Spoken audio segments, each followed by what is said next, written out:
大家好啊！今日就嚟到11月26號，就係星期三嚟嘅，就見到指數方面今日就係高開低走啊，就見到就係高開26,046點啦。全日咧就係升幅就收窄嘅，最後收市就係報25,928點，升33點，總成交咧就係報2,071嘅。就見到指數方面嘅話咧，去到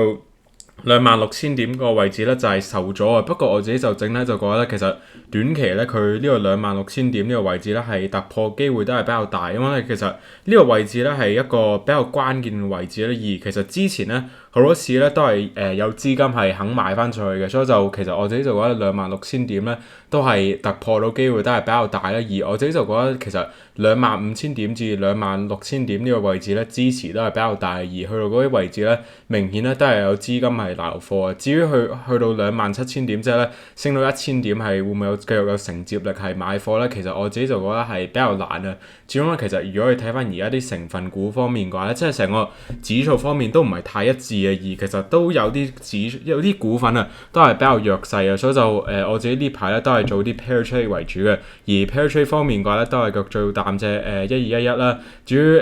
睇好方面嘅話咧，我自己都係腳睇好隻阿里巴巴嘅，雖然今日係跌落嚟啊，不過我自己就覺得其實阿里巴巴份業績我琴日都睇咗啦，如果大家詳細啲嘅話咧，就可以睇翻我琴日嗰條片啦。不過其實如果話整體睇佢啲盤數嘅話咧係唔錯啦，因為咧你見到佢增長咧係腳維持到啦，佢淘寶嗰部分即係咧做電商嗰部分係腳維持到啦，同埋佢做餓了麼即係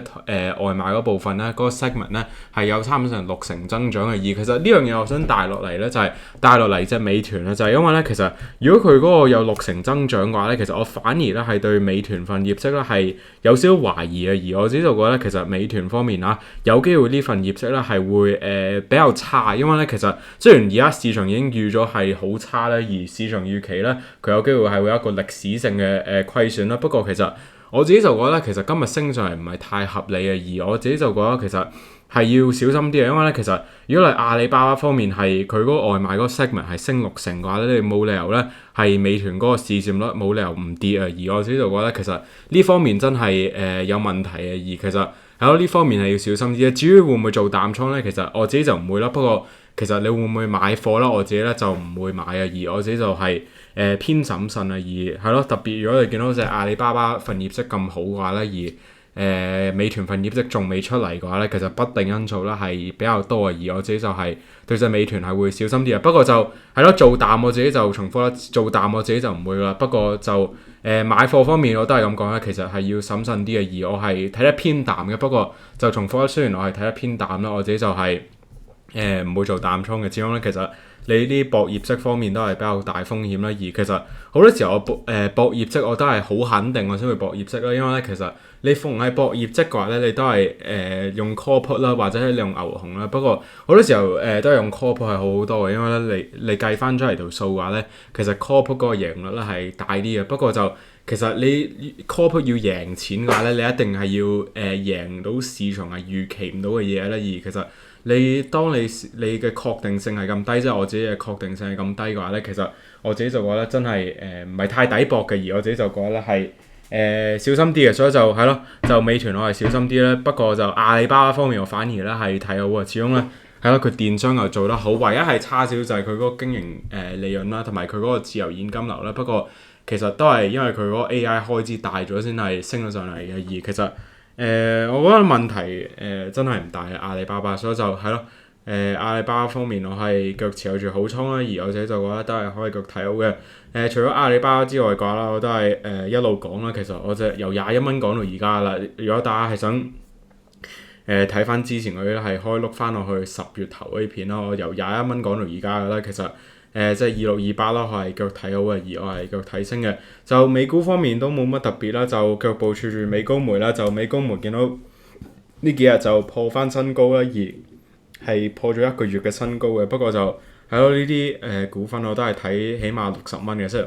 即係你冇56蚊啊，我自己就覺得真係唔抵博啊。而其實你呢啲股份始終咧，其實你風險係存在嘅，而風險其實唔細啊，所以就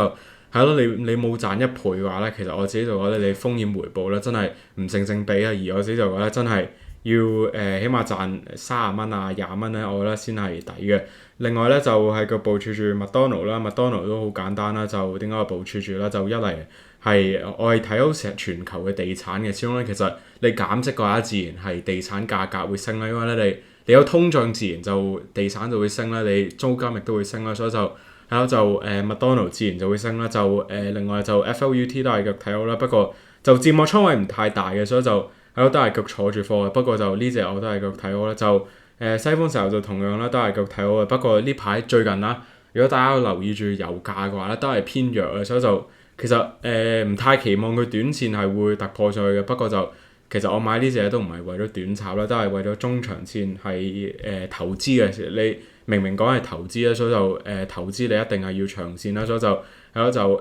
OXY 咧真係長線嘅，而我自己咧都係繼續持有住嘅。好啦，都冇乜特別啦，就記得我哋上個都唔係投資建議啦，就意見只供參考。記得大家睇完消化先好做任何操作或者部署啦。就投資就涉及風險啦，任何收益或者損失咧對本人無關嘅。好啦，就講晒，拜拜。